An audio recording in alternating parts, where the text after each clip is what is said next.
तो हाय दोस्तों, इस वीडियो पे मैं आपके सामने three best small cap stock रखूंगा जिसमें काफी अच्छा पोटेंशियल देखने को मिल रहा है। नेक्स्ट 4 to 5 इयर्स ये आपको काफी अच्छा रिटर्न बना के दे सकता है, शायद आपको मल्टी बैगर रिटर्न भी बना के दे सकता है। इतना अच्छा पोटेंशियल देखने को मिल रहा है। क्या होता है, अगर आप लार्ज कैप कंपनी में इन्वेस्टमेंट करते हो तो आपको धीरे धीरे रिटर्न मिलता है, लेकिन वहीं पे अगर आप स्मॉल कैप कंपनी में इन्वेस्टमेंट करते हो तो आपको रॉकेट की तरह रिटर्न मिलता है। इस वीडियो पे मैं आपको पूरा डिटेल में बताऊंगा, कंपनी के हर एक पॉइंट में आपके सामने रखूंगा ताकि आपको अच्छे से पता चले कंपनी किस तरह से बिजनेस कर रहा है, किस तरह से काम कर रहा है, मार्केट में इसका डिमांड है कि नहीं, सब चीज मैं आपको डिटेल में बताऊंगा।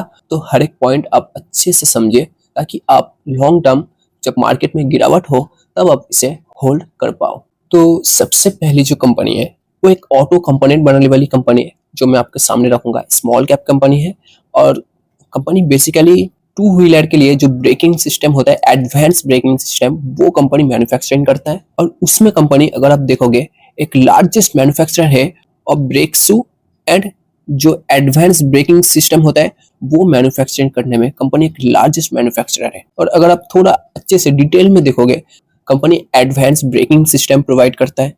उसके बाद जो aluminium light weight precision solution होता है वो कंपनी प्रोवाइड करता है। एंड जो सेफ्टी कंट्रोल केबल होता है ना, जो बेसिकली टू व्हीलर में जो केबल यूज होता है वो कंपनी मैन्युफैक्चरिंग करता है। तो काफी अच्छा काम दिख रहा है कंपनी का। साथ ही साथ कंपनी के पास अच्छा खासा एक्सपीरियंस है, 30 ईयर्स से भी ज्यादा कंपनी के पास एक्सपीरियंस दिख रहा है। पूरा पैन इंडिया में कंपनी फैला हुआ है, 17 मैन्युफैक्चरिंग फैसिलिटीज कंपनी के पास है और एक स्मॉल कैप कंपनी है। इंडिया के साथ साथ अगर आप देखोगे पूरा वर्ल्ड में भी कंपनी का प्रेजेंस दिख रहा है, तो काफी अच्छी बात है। कंपनी अपना प्रोडक्ट को एक्सपोर्ट भी कर रहा है जो कि कंपनी को कहीं ना कहीं स्ट्रॉन्ग बना रहा है। ठीक है, ये एक कंपनी का प्लस पॉइंट दिख रहा है।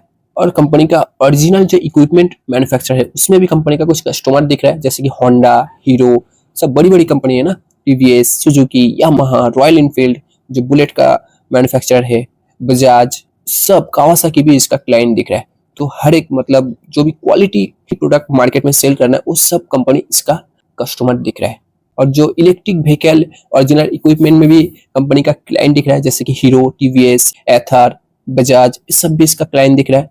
और स्पोर्ट मार्केट में कंपनी का कुछ क्लाइंट दिख रहा है, पोलरिस, ये सब स्पोर्ट मार्केट में कंपनी का क्लाइंट है। और जो अदर्स कस्टमर है उसमें भी कंपनी का एक कुछ क्लाइंट दिख रहा है जो कि बाहर की कंपनी है। और मार्केट कैप अभी भी सिर्फ 6000 करोड़ का है। पूरा वर्ल्ड में कंपनी अपने प्रोडक्ट को एक्सपोर्ट कर रहा है।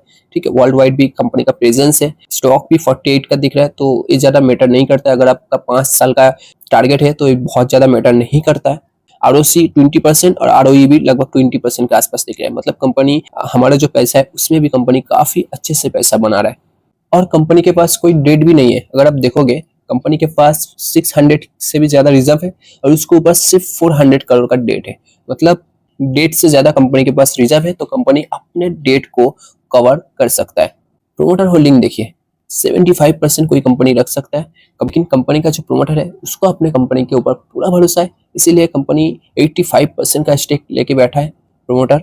एफआईएस देखिए, एफआईएस का भी स्टेक है 4.48% का, डोमेस्टिक का भी स्टेक है 4.02% का, और बाकी पब्लिक के पास स्टेक है। तो कहीं ना कहीं कंपनी में कुछ तो बात है, इसी कारण कंपनी का प्रोमोटर ने अपना स्टेक नहीं बेचा है। 75% से भी ज्यादा स्टेक, कंपनी का प्रोमोटर होल्डिंग अच्छा है, क्लाइंट भी अच्छा है, लेकिन सबसे इंपॉर्टेंट जो चीज है, कंपनी अपने मार्केट में सेल्स कर रहा है कि नहीं। 2019 में 1700 करोड़ का सेल्स किया था, उसके बाद कोरोना का वक्त है, 1600 गिर गया सेल्स, फिर 1500। तो ये हर एक कंपनी का सेम हाल था। उसके बाद अगर आप देखोगे कोरोना के बाद 2000, फिर वहां से 2500 करोड़ कंपनी के सेल्स में ग्रोथ दिख रहा है। कोरोना के बाद प्रॉफिट में भी 107 करोड़, 106, फिर वहां से एक अच्छा खासा ग्रोथ कोरोना के बाद 123 करोड़। तो कंपनी अपने सेल्स एंड प्रॉफिट में ग्रोथ कर रहा है। ओवरऑल कंपनी काफी अच्छा काम कर रहा है। प्रॉफिट मार्जिन 10% के आसपास है, तो ज्यादा हम इसे खराब नहीं कहेंगे, ठीक ठाक है। जिस तरह से कंपनी अभी सेल्स को ग्रो कर रहा है, इन फ्यूचर ये अपने प्रॉफिट को भी ग्रो कर सकता है, प्रॉफिट मार्जिन को भी ग्रो कर सकता है।